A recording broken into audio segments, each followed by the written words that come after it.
இன்னைக்கு நம்ம வீடியோல எத பத்தி பார்க்க போறோம்ன்னு பார்த்தீங்கன்னா, ஆரோக்கியமா வாழ்றதுக்கு நம்ம வீட்ல இருக்கக்கூடிய நெறைய விஷயங்களே நமக்கு ரொம்ப உதவியா இருக்கு. ஆனா நம்ம வீட்ல கிடைக்கக்கூடிய எளிமையா கிடைக்கக்கூடிய பொருட்கள் எதையுமே நம்ம மதிக்கிறது கிடையாது, கண்டுக்கிறது கிடையாது. அதுல முக்கியமான ஒரு விஷயம் என்னன்னா, பி12 அப்படிங்கிற ஒரு விட்டமின். இந்த விட்டமின் நமக்கு உடம்புல கம்மியா இருக்கிறதுனால நல்லா நெறைய பிரச்சனைகள் வருது அப்படின்னு சொல்லலாம் நம்ம. இந்த பி12 பத்தி நெறைய பேருக்கு தெரிஞ்சிருக்கவே வாய்ப்பு கிடையாது. நெறைய பேர் சில டேப்லெட்ஸ்ல பார்த்திருப்பாங்க. அதனால தெரிஞ்சிருக்கும். பட் அதனுடைய முக்கியத்துவம் என்னன்ட்டு, அதனுடைய பயன்பாடு என்னங்கிறது அந்த அளவுக்கு தெரிஞ்சிருக்காது. அத பத்தி தான் நம்ம இன்னைக்கு வீடியோல பார்க்க போறோம். நம்மளோட சேனல முதல்ல நீங்க பார்க்குறீங்க அப்படின்னு சொன்னா, கண்டிப்பா சப்ஸ்கிரைப் பண்ணி வச்சுக்கோங்க.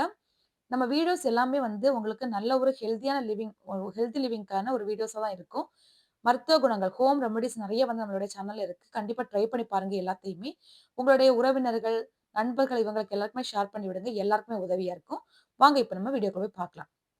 பி12 விட்டமின் அப்படின்னு சொன்னா என்னன்னா, இந்த பி12 விட்டமின் அப்படிங்கிறது உடம்பில் உள்ள நீரில் கரையக்கூடிய மூளை, நரம்பு மண்டலம், இரத்த சிவப்பணுக்கள் இதனுடைய முக்கியமா இதனுடைய ஆரோக்கியத்திற்காக பயன்படக்கூடிய ஒரு முக்கியமான ஒரு ஊட்டச்சத்து தான் இந்த பி12.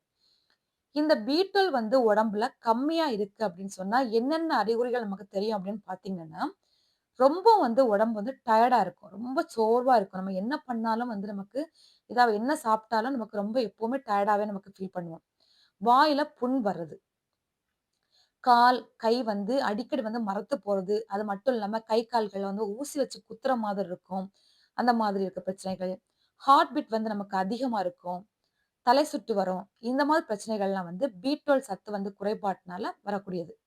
இது முக்கியமா யாருக்கெல்லாம் வரும்ன்னு பார்த்தோம்னா, வயதானவர்கள், சைவம் சாப்பிடுவாங்க தெரியுமா? இவங்களுக்கெல்லாம் அதிகமா வரதுக்கு வாய்ப்பு இருக்கு.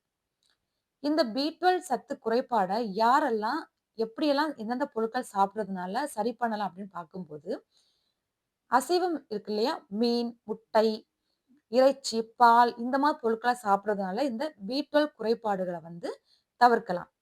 நான் சொல்லக்கூடிய இந்த அறிகுறிகள் எல்லாமே ஆரம்பத்துல லைட்டா இருக்கிறவங்க மட்டும் நம்ம இந்த மாரி சாப்பிடுறதால தவிர்க்கலாமே தவிர, உங்களுக்கு இதுல ஏதாவது ஒரு பிரச்சனைன்னா அதிகமா இருக்குன்னு நீங்க உணரும்போது, நீங்க கண்டிப்பா மருத்துவர போய் பார்த்து, அதற்கான ஆலோசனை பெற்று, அதற்கான சிகிச்சையில அதுக்கு ஏதாச்சும் சப்ளிமெண்ட் ஏதாவது குடுப்பாங்க. அத வாங்கி சாப்பிட்டு நீங்க பலனடையலாம். அடுத்து இந்த தைராய்டு பிரச்சனைகள், கல்லீரல் சம்மந்தப்பட்ட பிரச்சனை எல்லாத்துக்குமே இந்த பி12 ஒழுங்கா இல்லன்னு சொன்னா, எந்த ஒரு ஃபங்ஷனுமே சரியா நடக்காது அப்படின்னு கூட சொல்லலாம். இதுல ஆப்பிளை விட 1000 மடங்கு பி12 சத்து அதிகமா இருக்கக்கூடிய பொருள் அப்படின்னு சொல்லி பார்த்தா, இன்னைய காலகட்டத்தில எல்லார் வீடுகள்லயுமே இந்த மூலிகை இல்லாத வீடே இருக்காது. நகர்ப்புறங்கள்ல கூட ஒரு சின்ன தொட்டிலயாச்சும் எல்லா வீடுகள்லயும் இத வச்சிருப்பாங்க. அப்படிப்பட்ட ஒரு மூலிகை தான் 1000 மடங்கு பி12 சத்து அதிகமா இருக்கு.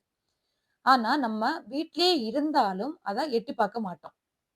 அந்த மூலிகை தான் என்னன்னு பார்த்தீங்கன்னா, கற்பூரவள்ளி இலை. இந்த கற்பூரவள்ளி இலை சளி பிரச்சனைக்கு மட்டும் தான் நம்ம அத பயன்படுத்துறோம். சளி பிரச்சனை எப்படி இதுல சரியாகுதுன்னு பார்த்தீங்கன்னா, பி12 சத்து அதிகமா இருக்கிறதுனால இந்த சளி பிரச்சனை சரியாகுது. குழந்தைகளுக்கும் சரி, பெரியவங்களுக்கும் சரி. அப்போ இதுல முக்கியமா நம்ம தெரிஞ்சுக்க வேண்டிய விஷயம் என்னன்னா, பி12 சத்து நமக்கு அதிகமா இருக்கும்போது, சளி சம்பந்தப்பட்ட எந்த ஒரு பிரச்சனையும் நமக்கு வராது.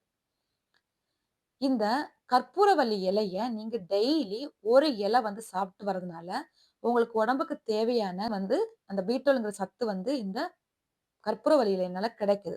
நீங்க இத ரெகுலரா சாப்பிட்டுட்டு வரும்போது, நம்ம நார்மலா சாப்பாட்டுல மீன், முட்டை, இறைச்சி சாப்பிடும்போதெல்லாம் நமக்கு தேவையான பி12 சத்து நமக்கு போதுமானது கிடைச்சிரும் நமக்கு. இத விட்டுட்டு மருத்துவமனையில போயிட்டு, அ எனக்கு அதுக்கு சப்ளிமெண்ட் குடுங்க, அந்த மாரிலாம் கேட்டு வாங்குறத தவிர்த்துட்டு, இந்த மாரி நமக்கு இயற்கையான உணவு முறைகள பயன்படுத்தி வரதுனால, இந்த மாதிரி நல்ல சத்துக்கள், தேவையான சத்துக்கள் எல்லாமே நமக்கு உடம்புக்கு கிடைச்சிரும். இது நான் சொன்ன அறிகுறிகள் அதிகமா இருக்கும் பட்சத்தில கண்டிப்பா நீங்க மருத்துவர அணுகியே ஆகணும். யாருக்கெல்லாம் இந்த வீடியோ பலனுள்ளதா இருக்கு, நான் சொன்ன அறிகுறிகள்லாம் உங்களுக்கு இருக்கா? என்னன்னு சொல்லிட்டு கண்டிப்பா கமெண்ட்ல சொல்லுங்க. இந்த வீடியோவ கண்டிப்பா ஷேர் பண்ணுங்க. எல்லாருக்கும் பயனுள்ளதா இருக்கட்டும். ஆரோக்கியமா வாழ இயற்கையான வழிமுறைகள பயன்படுத்துவோம்.